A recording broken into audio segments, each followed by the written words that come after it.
In controversial remarks in a Sunday night television interview, President Biden said US forces will defend Taiwan in the event the island is attacked by China.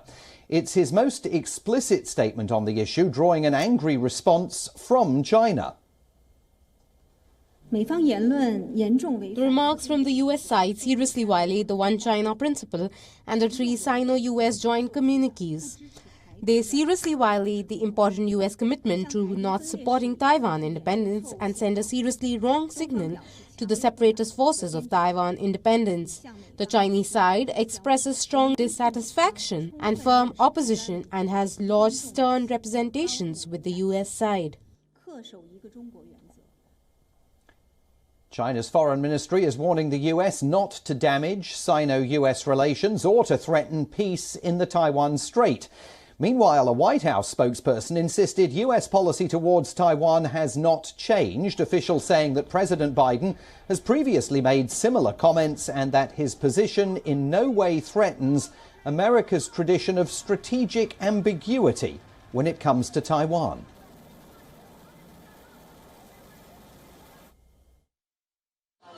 US forces would defend Taiwan, President Biden has said, in the event of a Chinese invasion. It's his most explicit statement so far on the issue, with comments that are sure to anger Beijing.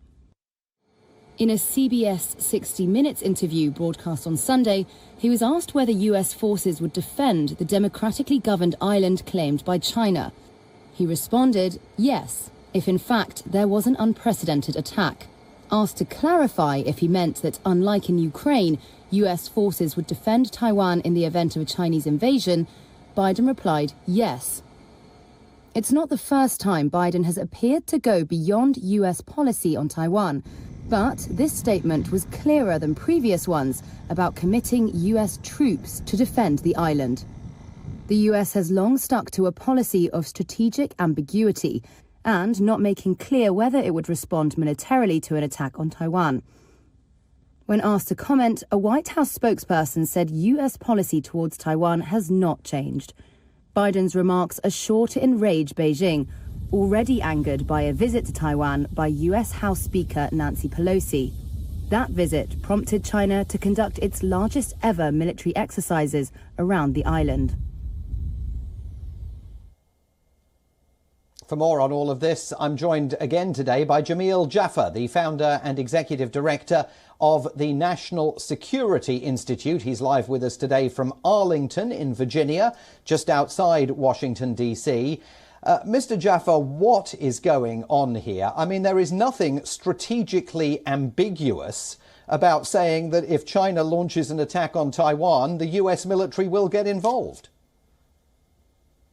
Well, that's exactly right. But the fact of the matter is that we've long gone back and forth with China about the status of Taiwan. And while we do have a one China policy, the United States also has the Taiwan Relations Act, under which we provide a significant amount of military capabilities and the like to Taiwan.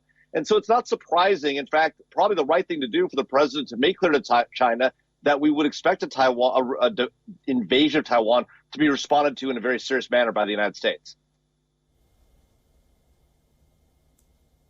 But doesn't the White House have some explaining to do now, given the intensity of focus on US-Taiwan policy? I mean, there were all sorts of questions raised by Nancy Pelosi, the Speaker of the House of Representatives, visit to Taiwan, discomfort at the White House over that visit, questions about the White House position on some elements in the Taiwan Policy Act that's being debated up on Capitol Hill, with reports that National Security Advisor Jake Sullivan has been burning the phone lines to members of the Senate, making representations to them about that legislation. I mean, the Chinese have some reason to wonder just how tightly the Biden administration is going to stick to the one China policy, don't they? Well, I think one of the challenges is that the administration appears to be somewhat divided internally. The president himself has repeatedly been clear about our interest and our plan to defend Taiwan. The White House staff seems to walk it back consistently and engages in these negotiations on Capitol Hill. But at the end of the day, the president gets to make these calls, and the president has been very clear about our view on Taiwan and warning China off against any sort of an invasion or any sort of an attack on Taiwan's independence. And I think at the end of the day, that's the key issue. As you know, the United States has huge economic relationship with Taiwan that's very important to our national security, including the manufacturing of semiconductors. And that's part of what's driving, I think, the president's view on this, which is that China should be told that it should be clear that China cannot and should not invade Taiwan without expecting severe consequences from the United States.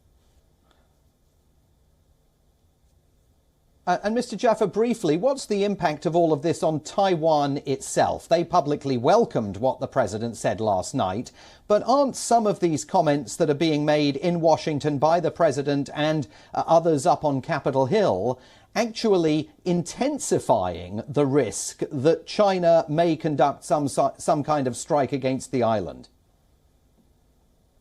Well, I don't think so. And the reason I don't believe that is because China's been very aggressive in the last few months and years towards Taiwan. We've seen an unprecedented number of air incursions by their fighter jets into Taiwan's air defense zone.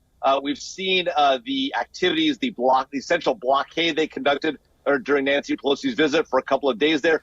China's been very clear about their aggression towards Taiwan, and Taiwan, I think, is right to be heartened by the U.S. support that the president has shown. Now the question becomes, what does Taiwan need to defend itself? Does it have the capabilities it needs? And if not, how can the United States provide those capabilities, at least in the interim, so Taiwan can more effectively defend itself?